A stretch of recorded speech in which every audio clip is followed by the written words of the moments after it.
మనకు ఏదైనా కీడు జరిగితే నిద్రలేవగానే ఎవరి ముఖం చూశామో అంటారు పెద్దలు. ప్రతిదాని వెనుక ఒక కారణం ఉంటుంది. జ్యోతిష్య శాస్త్రం ప్రకారం ఉదయం నిద్రలేవగానే కొన్ని పనులు చేయడం అశుభంగా పరిగణిస్తారు, ప్రమాదాన్ని కలిగించవచ్చు అని సూచిస్తారు.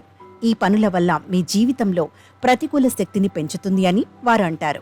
ఉదయం పరిసరాలు ఎంత ఆహ్లాదకరంగా ఉంటాయో నిద్రలేచినప్పుడు మన మనస్సు కూడా అలాగే ఉండాలి. ఈ సమయంలో మన మనసులో స్వచ్ఛత కూడా ఉంటుంది. అయితే జ్యోతిష్యం ప్రకారం తెల్లవారుజామున అత్యంత పవిత్రమైన సమయంగా పరిగణిస్తారు. అందుకే ఉదయాన్నే నిద్రలేవాలని నిపుణులు సూచిస్తున్నారు. మనం ఎంత ఆలస్యంగా మేలుకుంటే పర్యావరణంలో కాలుష్యం అంత పెరిగి దాని ప్రభావం మన మనస్సుపై అంత ఎక్కువగా ఉంటుంది. ఉదయం నిద్రలేచిన వెంటనే కొన్ని పనులు చేయకూడదని జ్యోతిష్యం చెబుతోంది. ఉదయాన్నే నిద్రలేచి ఈ పనులు చేస్తే దాని దుష్పరిణామాలు మన జీవితంపై చూపిస్తాయి. మీరు ఉదయాన్నే నిద్రలేచి జాడీని చూస్తే అది చాలా అశుభమని శాస్త్రం చెబుతోంది. తెల్లవారుజామున నిద్రలేచి పాచిగిన్నెలను చూస్తే మీ జీవితంలో పేదరికం కనిపిస్తుంది. రాత్రి పాత్రలను కడగాలి, లేకుంటే వాటిని ఉదయం కనిపించకుండా వంటగదిలో ఒక చోట ఉంచాలి. ఉదయం లేవగానే నీ నీడను నువ్వు చూడకూడదు.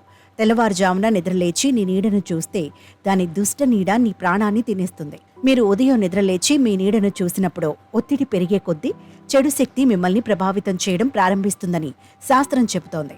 ఉదయం లేచిన వెంటనే జంతువులను చూడకూడదు. కాబట్టి మీ పడక గదిలో అడవి జంతువుల చిత్రపటాలను ఉంచకూడదు.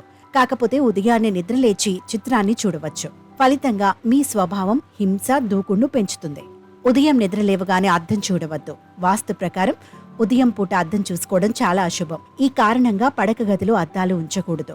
మీరు పడక గదిలో అద్దం ఉంచవలసి వస్తే రాత్రి పడుకునే ముందు దానిని గుడ్డతో కప్పండి. మీరు ఉదయాన్నే నిద్రలేచి అద్దం చూసినట్లయితే అది మీ జీవితంలో అనేక సమస్యలను, సంక్షోభాలను తెచ్చిపెడుతుంది.